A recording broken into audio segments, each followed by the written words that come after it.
Welcome to This Explainer. Today, we're diving into a really fascinating literary mystery that's been hiding in plain sight within ancient texts.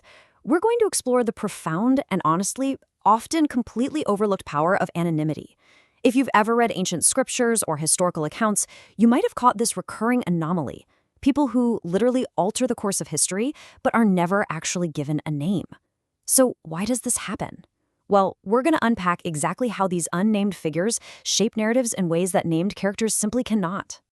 All right, let's just jump right into this bizarre paradox. As we know, human history naturally preserves the names of emperors, kings, and great leaders. And the biblical text certainly does this too, right? It gives us towering, famous figures like Adam, Moses, David, Peter, and Paul. But here's the catch. In stark contrast, this exact same ancient text dedicates an immense amount of focus to entirely nameless beggars, ordinary servants, widows, and just massive faceless crowds. And the crazy thing is, without these anonymous individuals, entire sections of redemptive history would simply collapse.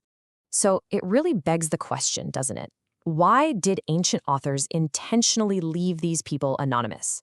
It's absolutely crucial to understand that this anonymity is rarely accidental. Ancient authors were meticulous, they knew exactly how to preserve names in genealogies when they wanted to.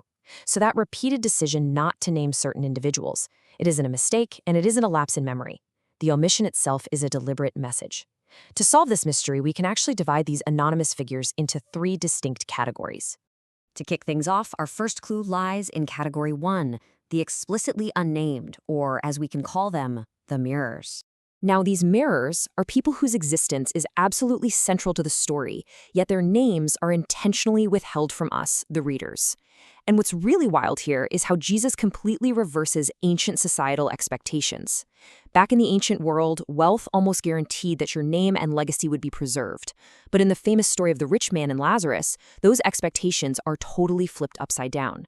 The poor man who suffered at the gate is specifically named Lazarus, and in death, he's comforted. Meanwhile, the wealthy man, who possessed immense privilege but just ignored suffering, is simply referred to as a rich man. His memory is entirely stripped of a name, while the destitute man is immortalized. Now, you might be wondering, why does this even matter? Well, think about it. If Jesus had said, there was a rich man named Marcus, readers could instantly distance themselves. They'd think, oh, well, this is a story about Marcus, I'm not Marcus. But by leaving the rich man nameless, and this happens with the self-righteous elder brother in the prodigal son story, or the Good Samaritan too, the author dramatically broadens the application. The absence of a name basically transforms these characters into mirrors. It forces the reader to look at their own reflection and ask a really uncomfortable question. Could I be the rich man? Could I be the elder brother? The anonymity is basically an open invitation for us to examine ourselves.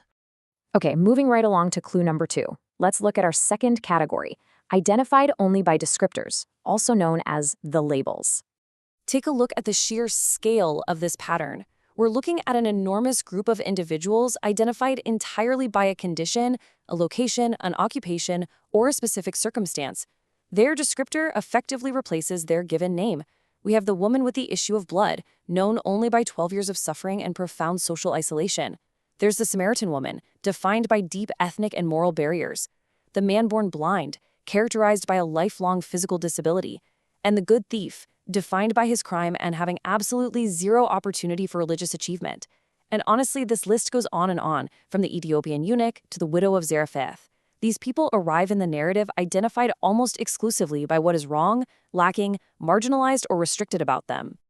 And this right here, this brilliantly hits the nail on the head.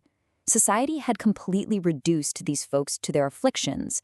They no longer saw a woman, they saw a disease. They didn't see a man, they saw a blind beggar. But Jesus completely restores their personhood and redefines them. The world says bleeding woman, but Jesus says daughter. The world says thief, but Jesus says paradise. It just proves that human labels, no matter how permanently society tries to attach them, are simply not God's final definition of a person. That brings us to our third clue. And honestly, I think this is the most intriguing category of the whole bunch, the invisible shadows. These are individuals who appear almost like fleeting silhouettes in the text. They don't have names, and often they don't even have meaningful descriptors, yet their presence shapes massive historical and theological moments. Just take this famous numerical ratio, 5 and 2, 5 loaves and 2 fish. This is easily one of the most famous miracles in history, yet we know absolutely nothing about the boy who provided the food. We don't know his name, we don't know his family background, or what he even went on to do in the future. I mean, today, a kid who pulled that off would have a viral TikTok and a brand deal by nightfall. But here, all we know is that he had a lunch, and he surrendered it. The crowd remembers the spectacular feeding of thousands, but God remembers the anonymous giver whose simple act of surrender sparked the entire miracle. And the kid with the lunch is definitely not alone.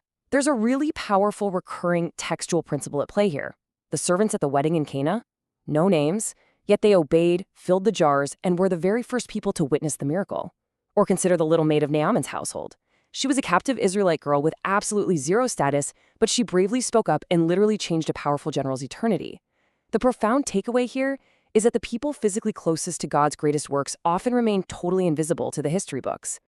So let's tie this all together. Why did these ancient authors purposefully leave out these names across all three categories?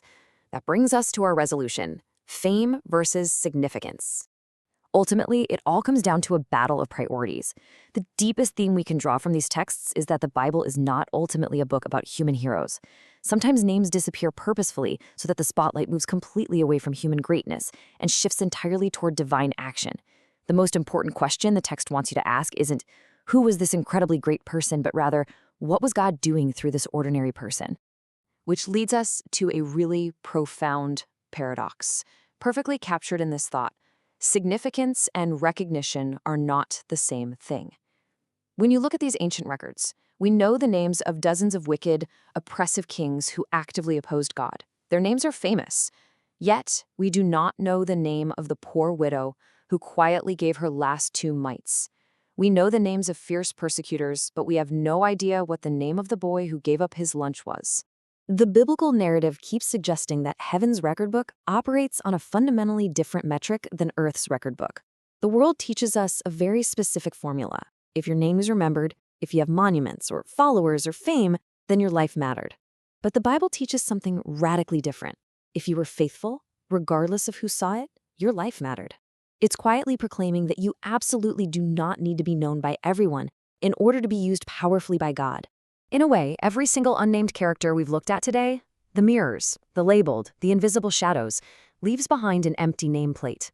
It's a blank space in the story. And they're inviting you to step right into that blank space and ask yourself this ultimate provocative question. If God called upon an ordinary, entirely unnoticed person to advance his purposes, without any credit, without any fame, without any recognition whatsoever, would I be willing to be that person? It is a huge thought to chew on. Thank you so much for joining me on this explainer, and I really hope this gives you a completely fresh lens the next time you read these stories.